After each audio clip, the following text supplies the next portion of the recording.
This is the Kremlin, citadel of Russian communism.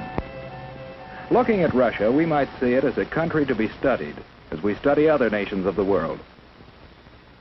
Yet we know that Russia today is regarded as a grave threat to our nation, to our freedom, to the peace of the world. Why so? What makes it a threat? Looking closer, we see a clue. Public display of giant portraits of communist leaders. These leaders, by their actions, have caused the world to stand guard. Here, in Russia, you see the reason why so many nations are building up their defenses.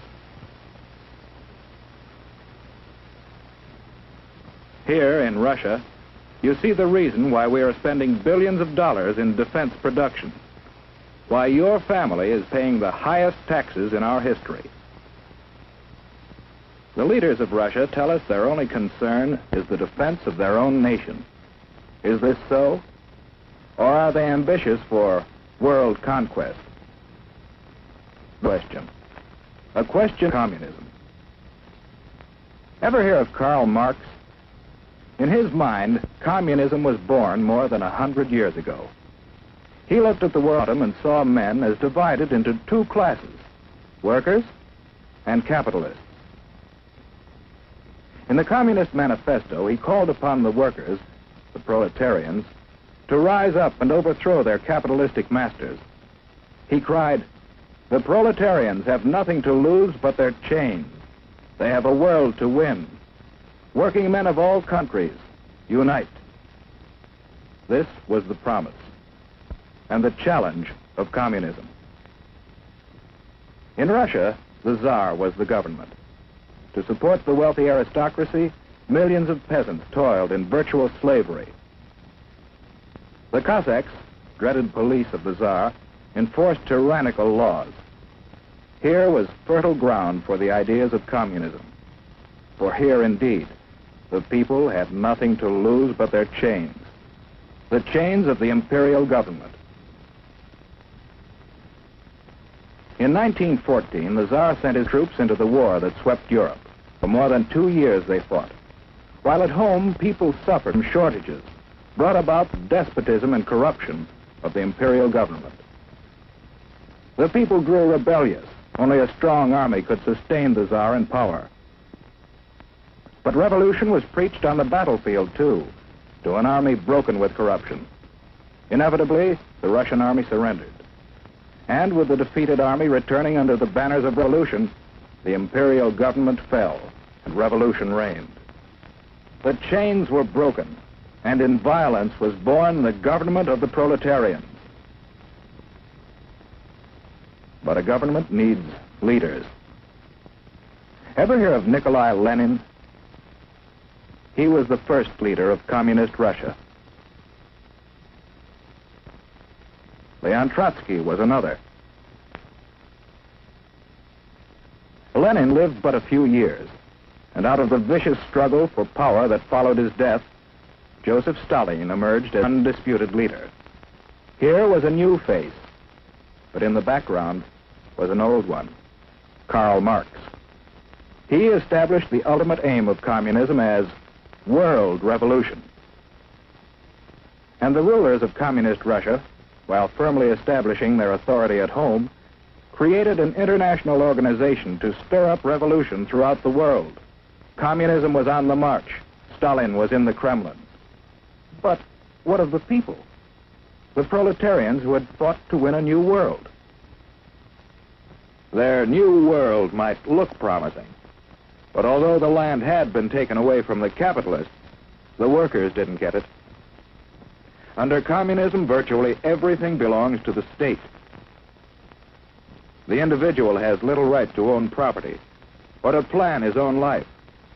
He's told where to work with his employer. Little freedom to leave his job or seek a better one. Whereas we believe, and our religions teach, that the individual is all important, communism denies religion and debases the individual to a part of the vast machine that powers the state.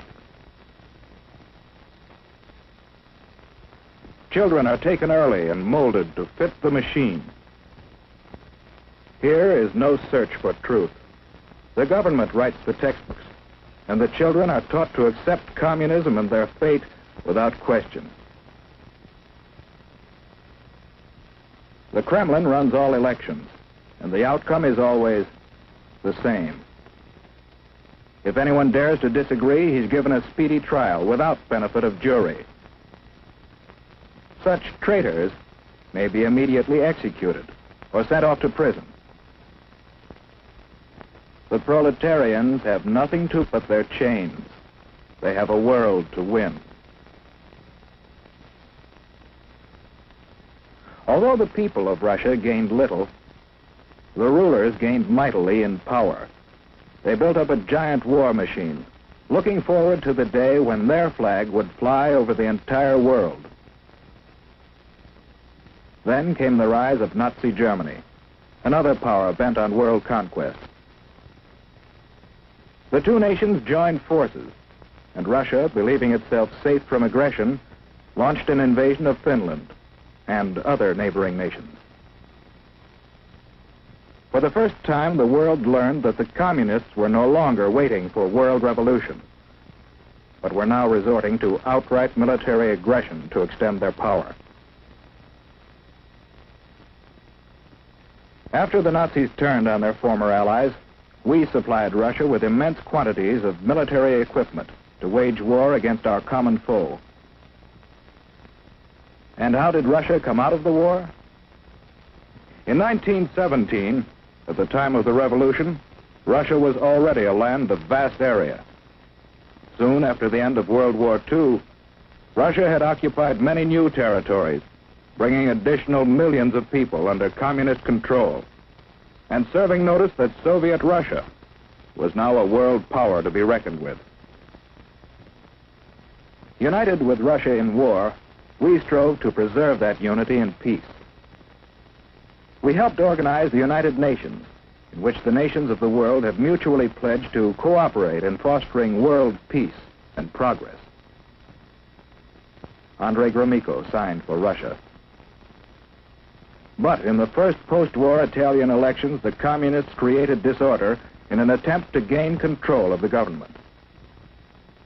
Once more, the world was reminded that basic in the idea of communism is the plan of world revolution, and that Russian communism has stepped beyond that plan to achieve world domination through aggression. In Indochina and Malaya, communist aggression has incited rebellion against established government. In France, communist aggression has fomented strikes against essential industries in attempts to discredit the free government. In Iran, the communists have incited rioting and have preached hatred and distrust of the Western nations. In Eastern Germany, they have openly opposed the West. In China, the communists have established their own puppet government. In Korea, communist aggression has come into actual combat with forces of the United Nations. And with the most deadly of all weapons available to the Russians, no peoples in the world can feel secure against this aggression.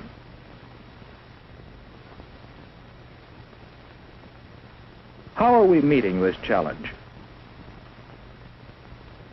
Yes, one way is by helping the free world fight starvation and poverty and suffering, conditions that pave the way for communist infiltration. We are also supplying equipment for the free nations to develop their own resources and raise their living standards. Another way we are meeting the challenge is by military alliance with some of the other free nations for mutual aid in opposing direct communist aggression. And we are building up our own military defense. But do these preparations mean that we have abandoned hope for peace? No. In the United Nations, we are continually seeking a workable plan for living in peace with communist Russia.